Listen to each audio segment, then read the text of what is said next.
Health गुरु में आपका स्वागत है। मैं हूं डॉक्टर आकांक्षा। दुनिया भर में बढ़ते कैंसर के जोखिमों को देखते हुए लोगों को जागरूक करने की आवश्यकता महसूस की गई और इसीलिए हर साल 4 फरवरी को विश्व कैंसर दिवस मनाया जाता है। कैंसर एक ऐसी स्थिति है जिसमें शरीर के कुछ कोशिकाएं अनियंत्रित रूप से विकसित होती हैं और शरीर के दूसरे भागों में फैल जाती हैं। शोधकर्ता बताते हैं कि कैंसर से मृत्यु का खतरा इसलिए भी ज्यादा है क्योंकि अधिकतर लोगों में रोग का पता ही नहीं चलता और पता तब चलता है जब वो आखिरी स्टेज में पहुंच जाते हैं। अगर समय रहते इसके लक्षणों की पहचान कर ली जाए तो इसके जोखिमों से काफी हद तक बचा जा सकता है। तो चलिए करते हैं अपने हेल्थ गुरु की शुरुआत और आपसे मुलाकात कराते हैं हमारी आज की एक्सपर्ट डायरेक्टर क्लिनिकल एवं surgical oncology doctor Mau Roy से। आपका बहुत बहुत स्वागत मैम। नमस्कार। नमस्ते जी मैम, सबसे पहले तो हमें ये जानना है कि कैंसर को हम कैसे पहचानें। कैंसर को हम उसके लक्षणों से पहचान सकते हैं। जैसे अगर मैं उसके सामान्य लक्षणों की बात करूं तो शरीर में कहीं पर भी गठान या उभार आना, दूसरा खाना निगलने में दिक्कत, तीसरा आवाज़ में बदलाव, चौथा मुंह में छाला जो कि 2 या 3 हफ्ते की ट्रीटमेंट के बाद ठीक नहीं हो रहा है, पांचवा शरीर में अगर कहीं पर भी छोटा सा तिल है या मसा है जिसकी साइज सडनली बढ़ जाती है या उसमें ब्लीडिंग शुरू हो जाती है, मल मार्ग में या पेशाब के द्वार से खून जाना, अत्यधिक रक्तस्राव होना कहीं से भी, अचानक बॉवल डिस्टर्बेंस होना यानी कभी कब्ज रह रही है तो कभी पेचिस जैसा हो रहा है, तो ये भी एक मल मार्ग के कैंसर का लक्षण है। तो इस तरीके से इसके जो सामान्य लक्षण है इससे हम कैंसर की पहचान कर सकते हैं। जी बिल्कुल, यानी कि छोटी छोटी बारीक चीज़ों के बारे में आपने बताया कि हमें इसे नज़रअंदाज नहीं करना है। तिल का भी आपने जिक्र किया कि उसमें ब्लड आ रहा है। अक्सर इन चीज़ों पर हमारा कभी ध्यान ही नहीं जाता। तो कई बार ऐसा होता है ना मैम कि हम बहुत देर से समझ पाते हैं कि ये लक्षण जो है वो सामान्य बीमारी के लक्षण नहीं है। तो इससे कैसे बचें, किन बातों का हमें ख्याल रखना चाहिए? जैसे मैंने बताया कि शरीर में अगर कोई भी ऐसे चेंजेस आते हैं, जैसे मैंने 7 लक्षणों का वर्णन किया, अगर शरीर में ऐसे कोई भी चेंजेस आते हैं तो हमको तुरंत अपने नज़दीकी डॉक्टर से संपर्क करना चाहिए और अपनी जांच करवानी चाहिए। जी मैम, जैसे कि आपने लक्षणों के बारे में बात की, आपका एक लंबा अनुभव रहा है, तो अपने मेडिकल सेंटर के बारे में भी हमें कुछ बताएं कि किस तरह से वहाँ पर मरीजों का परीक्षण आप करते हैं। जी, बाल्को मेडिकल सेंटर 170 बेड का एक डेडिकेटेड कैंसर सेंटर है। डेडिकेटेड कैंसर सेंटर यानी उसमें हम सिर्फ कैंसर की ही इलाज की सुविधाएं दे रहे हैं मरीजों को। जैसे आपने सुना होगा टाटा मेमोरियल हॉस्पिटल मुंबई या टाटा मेमोरियल सेंटर कोलकाता के बारे में। ये हॉस्पिटल बिल्कुल टाटा मेमोरियल कोलकाता के ही मॉडल पर छत्तीसगढ़ में निर्माण किया गया है और ये वेदांता ग्रुप जो है, एल्यूमिनियम ग्रुप जो है, उनका ये कॉरपोरेट सोशल रिस्पॉन्सिबिलिटी के द्वारा समाज में कैंसर का प्रिवेंशन, डिटेक्शन और ट्रीटमेंट हम कैसे कर सकते हैं उसके लिए ये स्थापित किया गया है। जी, समाज के लोगों को मदद करने के लिए। जी, जैसा कि आपने बताया कि किस तरह से डेडिकेशन के साथ ये बाल्को सेंटर काम कर रहा है। जब किसी को कैंसर के बारे में पता चलता है तो न केवल मरीज बल्कि उसके पूरे घर वाले भी कहीं ना कहीं अंदर से हिल जाते हैं। तो फिर उनके लिए आप किस तरह से उनका मोरल सपोर्ट करते हैं, किस तरह से उनकी काउंसलिंग की जाती है? मरीज जब हमारे पास आता है तो सबसे पहले हमको कैंसर को प्रूव करना होता है। मरीज हमारे पास आता है लक्षण लेकर, तो वो लक्षण से हमको कुछ जांचें करनी पड़ती है जिसको हम बोलते हैं बायोप्सी। तो बायोप्सी से हमारे पैथोलॉजिस्ट बताते हैं कि हाँ वो सेल्स में कैंसर दिख रहा है। दूसरा है उसके स्टेजिंग इन्वेस्टिगेशंस करने पड़ते हैं। स्टेजिंग इन्वेस्टिगेशन यानी रेडियोलॉजिकल इन्वेस्टिगेशंस, जैसे कि सीटी स्कैन है छाती का या पेट का, या फिर थोड़ा सा एडवांस्ड इन्वेस्टिगेशन पेट सीटी स्कैन, जिससे हमको पता लगता है कि कैंसर का स्टेज क्या है। तो जब मरीज को हम बताते हैं उनके डायग्नोसिस के बारे में तो वो लोग काफ़ी घबरा जाते हैं। हर पेशेंट एक अलग इंडिविजुअल होता है। कई लोग उसको बहुत पॉजिटिवली लेते हैं कि नहीं डिजीज़ आई है, हम उसका ट्रीटमेंट करवाएंगे और ठीक हो जाएंगे। कई लोगों का मोरल काफ़ी डाउन हो जाता है, वो ओपीडी में हमारे सामने ही रोना शुरू कर देते हैं। तो पेशेंट और उसके रिलेटिव को हम काउंसलिंग करते हैं कि ये डिजीज़ है और ये आपका स्टेज है, और ये जो हमारी नेशनल गाइडलाइंस है उस हिसाब से आपको हम ट्रीटमेंट देंगे, और इस हिसाब से आपको इस तरीके से सर्वाइवल इसमें मिलेगा। जी, आमतौर पर आपको क्या लग रहा है छत्तीसगढ़ में किस तरह के कैंसर के मरीजों की संख्या ज़्यादा है और जांच की प्रक्रिया किस तरह से होती है? जी, छत्तीसगढ़ में अगर मैं कहना चाहूँ तो तम्बाकू सेवन काफ़ी ज़्यादा लोग करते हैं, जिसकी वजह से अगर हम ओपीडी देखते हैं, दिन के अगर मैं 100 पेशेंट देखती हूँ तो मैं करीबन 35 से 40 पेशेंट मुंह एवं गले के कैंसर्स के देखती हूँ, और ये बिल्कुल तम्बाकू सेवन की वजह से और स्मोकिंग की वजह से है। जी, और इसकी जांच की प्रक्रिया कैसे होती है मैम? अलग अलग कैंसर के स्टेजेस भी अलग होते हैं, अलग अलग कैंसर के ट्रीटमेंट भी अलग होते हैं, तो उनकी प्रक्रिया भी डिफरेंट होगी। तो टाइप्स ऑफ कैंसर के अकॉर्डिंग आप हमें बताएंगे इसको? जी, टाइप्स ऑफ कैंसर के अकॉर्डिंग अगर हम जाए तो सबसे पहले जो कॉमन कैंसर है, जो कि हमारा 30% बर्डन है इंडिया में, ओरल कैंसर्स की जांच के लिए उनका हम एक क्लिनिकल एग्जामिनेशन करते हैं। हम टॉर्च लाइट द्वारा मुंह के सारे सबसाइट्स देखते हैं कि कहाँ पर उनको छाला है। जैसे मुंह में बहुत सारे सबसाइट्स होते हैं, जबान है, गाल है, तालू है, जबड़ा है, तो कौन सी साइड पे उनको ऐसा छाला हुआ है उसकी हम लोकल एनेस्थीसिया दे के बायोप्सी करते हैं, और उसका हम अगर जबान में कैंसर है तो एमआरआई किया जाता है, अदरवाइज हम सीटी स्कैन करते हैं गले का और छाती का, और उसका स्टेजिंग डिसाइड करते हैं। एक बार बायोप्सी रिपोर्ट और स्टेज हमारे पास आ जाती है, उसके बाद हम पेशेंट का स्टेज के हिसाब से उनको ट्रीटमेंट गाइड करते हैं। अगर वो अर्ली स्टेज है, स्टेज 1 या स्टेज 2 है, तो मरीज जस्ट ऑपरेशन से ठीक हो सकता है। लेकिन वो थोड़ा सा एडवांस स्टेज है, जैसे कि मुंह में छाला है लेकिन गर्दन में भी गुठली आ गई है, तो वो स्टेज 3 बन जाता है। या फिर हड्डी के अंदर इरोजन हो गया या स्किन में ट्यूमर आ गया है, तो वो स्टेज 4 बन जाता है। तो उसमें हमको सर्जरी भी करनी पड़ती है और बाद में रेडिएशन या कीमो रेडिएशन भी देना पड़ता है। जी मैम, आमतौर पर देखा गया है कि महिलाओं में कैंसर की शिकायत ज़्यादा देखने को मिलती है। उनके जो कैंसर हैं उसके लक्षण के बारे में भी हमें कुछ बताएं। जी, महिलाओं में अगर मैं कहूँगी सबसे कॉमन कैंसर क्या है, तो महिलाओं में सबसे कॉमन कैंसर ब्रेस्ट कैंसर है। हर 8 में से 1 महिला को ब्रेस्ट कैंसर होने का रिस्क है।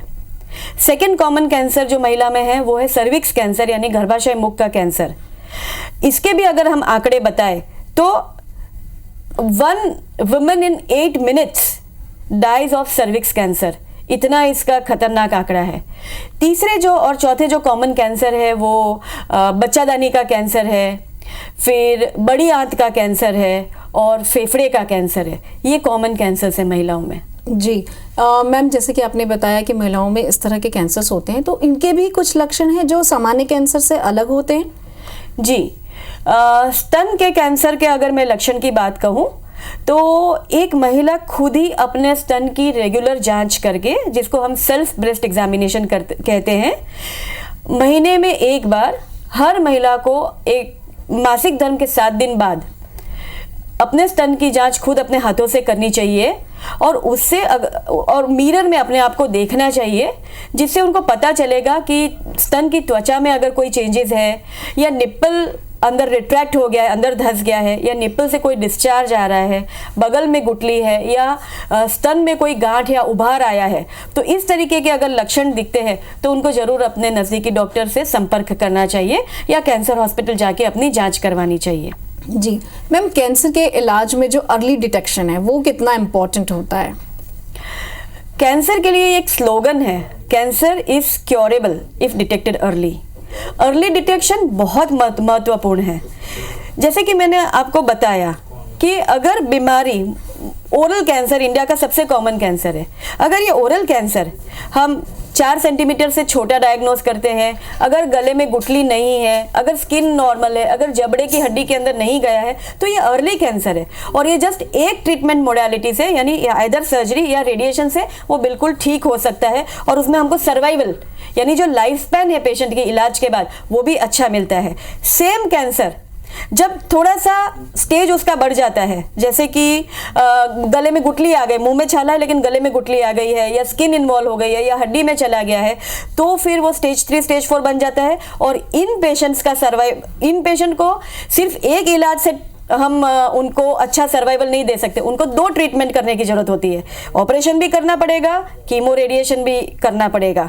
तो ऑपरेशन और कीमो रेडिएशन, जब हम 2 ट्रीटमेंट कंबाइन करते हैं तो थोड़ी बहुत उसकी टॉक्सिसिटी भी ज़्यादा झेलनी पड़ती है, ट्रीटमेंट भी कॉस्ट भी मरीज की बढ़ जाती है और पेशेंट का सर्वाइवल भी ड्रॉप हो जाता है, क्योंकि पेशेंट का जो सर्वाइवल है वो एक डायरेक्ट फंक्शन है, वो जितना लंबा जीते हैं, डिजीज फ्री होके जीते हैं, वो डायरेक्ट फंक्शन है उसके स्टेज का।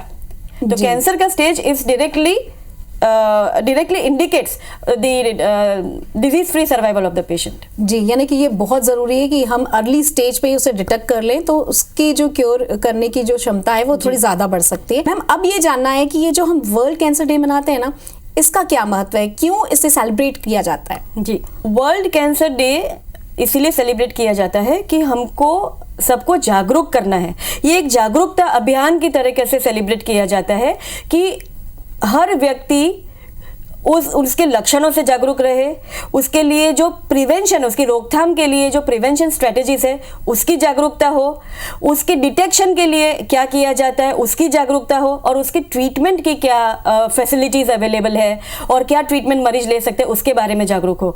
तो प्रिवेंशन, डिटेक्शन एंड ट्रीटमेंट की जागरूकता फैलाने के लिए वर्ल्ड कैंसर डे सेलिब्रेट किया जाता है। जी बिल्कुल, और ये हमारा भी प्रयास है कि हम ये हमारे दर्शकों तक पहुंचा सकें कि वर्ल्ड कैंसर डे पर वो ये समझ लें कि कैंसर जो है वो क्यूरेबल है और आप यदि उसे अगली स्टेज पर ट्रीट कर लेते हैं तो आप निश्चित रूप से एक लंबी अवधि तक जी सकते हैं। मैम, अगला सवाल ये है आपसे कि जब हम कैंसर पर बात कर रहे हैं तो कैंसर में कहीं ना कहीं भूमिका जीवन शैली की भी होती है, खान पान की भी होती है। ऐसा कहा जाता है कि प्लास्टिक के डब्बे से खाना ना खाएं, उसमें अगर गर्म पदार्थ रख दिए जाते हैं तो उससे भी कैंसर होता है। ये भी सुनने में आता है कि तेल का यदि बार बार इस्तेमाल करते हैं तो वो जो तेल है वो भी कहीं ना कहीं कैंसर के लक्षणों का कारण बनता है। इसमें कितनी सच्चाई है? जो फास्ट फूड है, मैं कैंसर की जो डाइट है और कैंसर है उसके बारे में ये कहना चाहूँगी, उसके रिलेशनशिप के बारे में ये कहना चाहूँगी कि जो मल मार्ग का जो कैंसर है, बड़ी आंत, और जो मल मार्ग का कोलोरेक्टल कैंसर, उसका डेफिनेटिव रिलेशन है डाइट के साथ। क्योंकि आजकल हम बहुत प्रोसेस्ड फूड की तरफ चले गए हैं, तो प्रोसेस्ड फूड खाने की वजह से वो लो फाइबर डाइट रहती है, उसकी वजह से कॉन्स्टिपेशन की टेंडेंसी बढ़ती है। कॉन्स्टिपेशन की टेंडेंसी बढ़ने की वजह से कोलोरेक्टल कैंसर का इंसिडेंस बढ़ सकता है। तो एक तो ये है कि हमको हाई फाइबर डाइट खानी चाहिए। हाई फाइबर डाइट यानी ज़्यादा फ्रूट्स और वेजिटेबल्स हमको डाइट में शामिल करना चाहिए, और प्रोसेस्ड फूड्स और मीट हमको कम कर देना चाहिए डाइट में। दूसरा है डाइटरी इरेगुलरिटीज़ और प्रॉपर एक बैलेंस डाइट नहीं खाने की वजह से, प्रोसेस डाइट ज़्यादा खाने की वजह से वेट गेन होता है।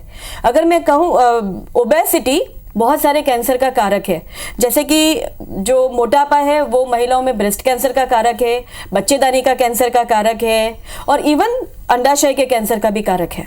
जी, आपने जैसा बताया कि हमें हेल्थ का भी बहुत ध्यान रखना है, वजन बढ़ने का तो बहुत ज़्यादा ध्यान रखना है।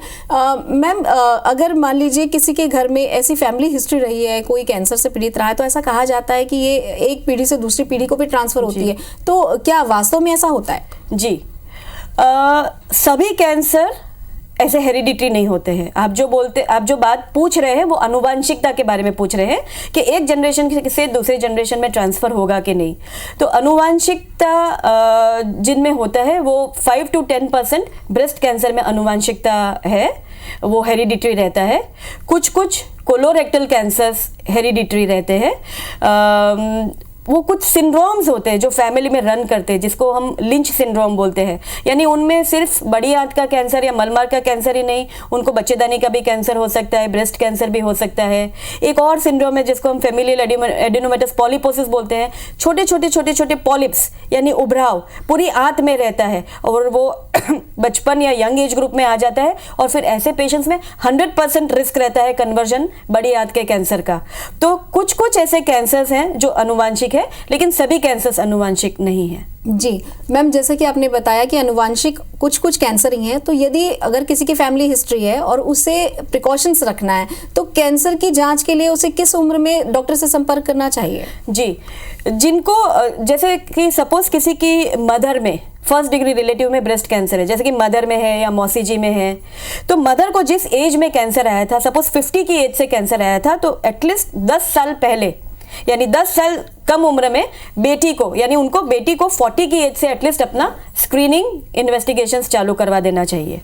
जी। और सपोज किसी की फैमिली में ऐसे इस तरीके से फेमिलियल एडेनोमेटस पॉलीपोसिस जैसे मैंने बताया, या ऐसे इस टाइप के कुछ सिंड्रोम्स चल रहे हैं, तो उनको तो बचपन से ही अपनी जांचें शुरू करवा देनी चाहिए। जी मैम, एक सवाल और मन में उठ रहा है कि कैंसर ऐसा भी कहा जाता है कि बॉडी के किसी एक पार्ट में हुआ तो फिर वो कहीं ना कहीं और भी जगह पर अपना लक्षण छोड़ देता है, तो ये क्या हर कंडीशन में, तो हर कैंसर में होता है?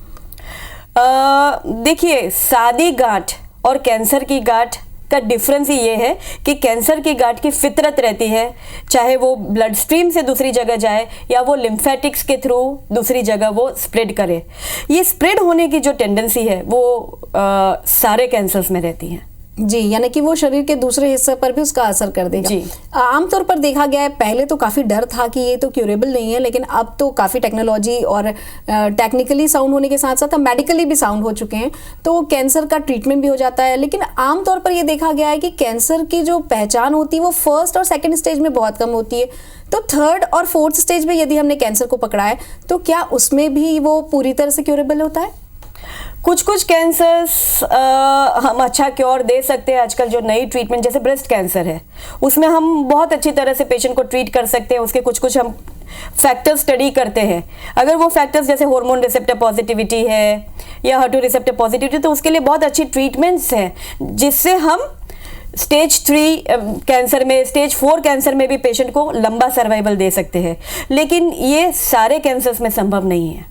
जी मैम, बालको मेडिकल सेंटर की यदि हम बात करें तो वहाँ की फैसिलिटीज़ के बारे में बताएं हमें कि किस तरह से कैंसर के पेशेंट को वहाँ पर ट्रीट किया जाता है। जी, जैसे मैंने आपको पहले ही बताया, Balco medical centre 170 bedded dedicated cancer institute है। यहाँ पे सारी सुविधाएं, एक कैंसर के मरीज को जितनी सुविधाएं लगती है, जैसे कि पैथोलॉजी का विभाग जिसमें सारी बायोप्सीज होती है, जिसमें जो हमारा स्पेसिमेन की पूरी रिपोर्टिंग होती है जब हम ऑपरेशन करके भेजते हैं, रेडियोलॉजी विभाग, CT स्कैन, PET स्कैन, फिर सर्जिकल ऑन्कोलॉजी यानी कैंसर सर्जरीज बहुत हाई एंड, हमारे पास 5 से 6 ऑपरेशन थिएटर है जिसमें डेली ऑलमोस्ट 10 से 12 सर्जरीज होती है और बहुत हाई एंड सर्जरीज होती है। रेडिएशन ऑन्कोलॉजी यानी सिकाई का विभाग, कीमोथेरेपी, इम्यूनोथेरेपी और टारगेटेड थेरेपी देने के लिए एक डेडिकेटेड मेडिकल ऑन्कोलॉजी विभाग। तो इस तरीके से पेन एंड पैलिएटिव केयर का विभाग, जब मरीज की बीमारी काफ़ी आगे बढ़ चुकी होती है, हमारे पास जब एडवांस स्टेज में आते हैं और पेन में रहते हैं, तो रिलेटिव्स के लिए भी वो बहुत मुश्किल हो जाता है उनको उस फेज में मैनेज करना, तो उसके लिए भी हमारे पास बहुत अच्छे डॉक्टर हैं उनके पेन मैनेजमेंट के लिए भी। तो ये सारी सुविधाएं एक ही छत के नीचे अवेलेबल है। जी बिल्कुल। आमतौर पर कीमोथेरेपी की जब प्रक्रिया होती है तो वो काफ़ी पेनफुल होती है। ऐसे में जो ये आपका पैलेटिव सेंटर है वो किस तरह से काम करता है मैम? और ये जो दूसरी तरह की थेरेपी है, क्या वो भी पेनफुल होती? कीमोथेरेपी जो है वो एक कीमोथेरेपी पेनफुल ट्रीटमेंट नहीं है। कीमोथेरेपी की कुछ कुछ डेजिग्नेटेड साइड इफेक्ट्स होती है, जैसे कि बाल झड़ जाना।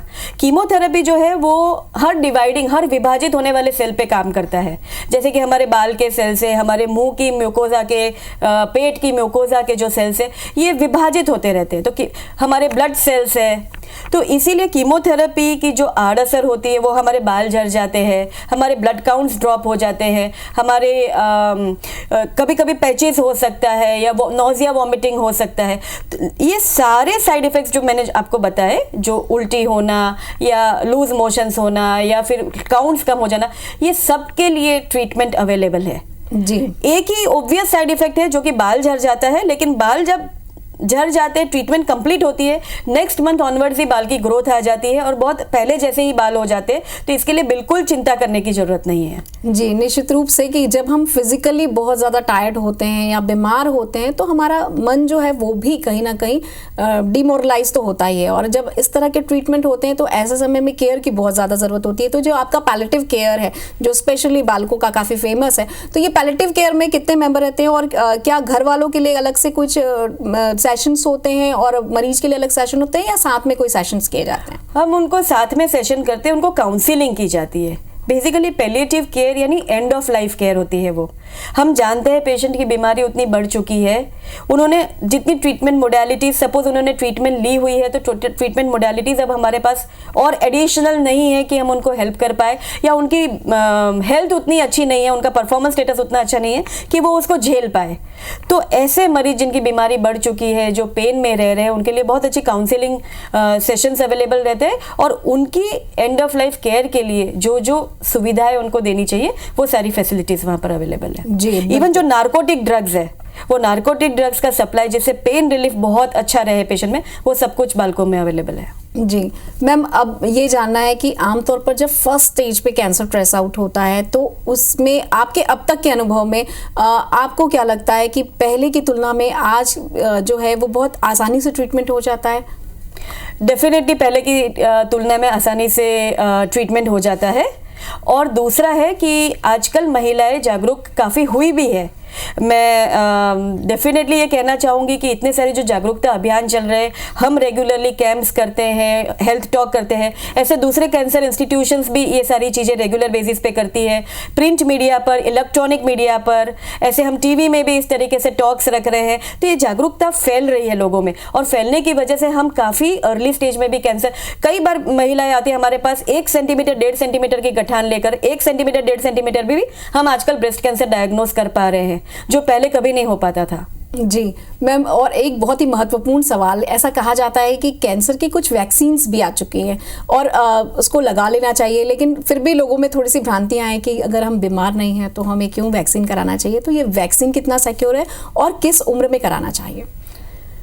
कैंसर के लिए वैक्सीन सिर्फ एक ही कैंसर के लिए अवेलेबल है, वो है गर्भाशय मुख का कैंसर। सर्विक्स कैंसर एक वायरस से होता है, हम सब जानते हैं, वायरस के लिए वैक्सीन अवेलेबल है। कोविड हुआ था, हमने कोविड-19 को झेला है, 2020 में वो आया और 2022 तक कोविड-19 के लिए सबको वैक्सीन के अभियान द्वारा हमने सबको वैक्सीनेट किया था। इसी तरीके से हेपेटाइटिस बी एक वायरस से होने वाली बीमारी, तो उसके लिए वैक्सीन है। पोलियो के लिए वैक्सीन था, वो एक वायरस से होने वाली डिजीज़ थी। तो वैसे ही जो सर्विक्स कैंसर है, वो जो सेक्सुअली एक्टिव महिलाएं होती है, उनमें सेक्सुअल ट्रांसमिशन से ह्यूमन पैपिलोमा वायरस से इन्फेक्शन होता है। ह्यूमन पैपिलोमा वायरस जो है जनरली तो हमारे बॉडी के डिफेंस मैकेनिज्म से वो एलिमिनेट हो जाता है अगर शरीर में आ जाता है तो भी, लेकिन कुछ महिलाओं में वो अच्छी तरह से उसमें सर्विक्स में वो निकल नहीं पाता, एलिमिनेट नहीं हो पाता है, और ग्रेजुअली वो सेल्स में चेंजेस लाना शुरू कर देता है। और ये जो चेंजेस होते हैं सेल्स में, वो बहुत ग्रेजुअल चेंजेस आते हैं। पहले जैसे कि हम बोलते हैं कि बहुत अर्ली चेंजेस, उसको हम डिस्प्लेसिया बोलते हैं, फिर धीरे धीरे वो low grade squamous intraepithelial low grade cancer बनता है, फिर हाई ग्रेड कैंसर बनता है। तो ये जो पीरियड है ना, ये जो अवधि है, वो करीबन 15 साल की है। तो अगर हम सर्विक्स कैंसर के लिए हमको 2 चीज़ें करनी है। एक तो जो सेक्सुअली एक्टिव पॉपुलेशन नहीं है, यंग बच्चियां हैं 9 से 14 साल, हमको उनको 2 शॉट ऑफ वैक्सीन देना चाहिए सर्विक्स कैंसर के लिए, और 15 से 26 साल 3 शॉट ऑफ वैक्सीन हमको देना चाहिए। तो 15 से 26 साल की जो फीमेल्स है, जो सेक्सुअली एक्सपोज नहीं है, उनको हमको डेफिनेटली वैक्सीनेट करना चाहिए। WHO का भी ये कॉल है कि बाई 2030, हम 2024 में हैं, बाई 2030 सर्विक्स कैंसर को वो वर्ल्ड से एलिमिनेट करना चाह रहे हैं, जैसे स्मॉल पॉक्स को वर्ल्ड से एलिमिनेट कर पाए थे। ऑस्ट्रेलिया ने भी ये वैक्सीनेशन प्रोग्राम इतना अच्छा ड्राइव किया कि उनकी ऑलमोस्ट 90% जो पॉपुलेशन है वो सर्विक्स कैंसर के लिए वैक्सीनेशन ले चुकी है। जी बिल्कुल। तो हम ये आशा करते हैं कि आज की इस चर्चा से हमारे दर्शकों को काफ़ी जानकारी मिली होगी। हमसे बातचीत करने के लिए बहुत बहुत शुक्रिया। और दर्शकों, हम यही उम्मीद करते हैं कि कैंसर से रिलेटेड जो भी जानकारी हमने आप तक पहुंचाई है, ये जानकारी आप तमाम लोगों तक पहुंचाएं। स्वस्थ रहें, जागरूक रहें। हमें दीजिए अनुमति। नमस्कार।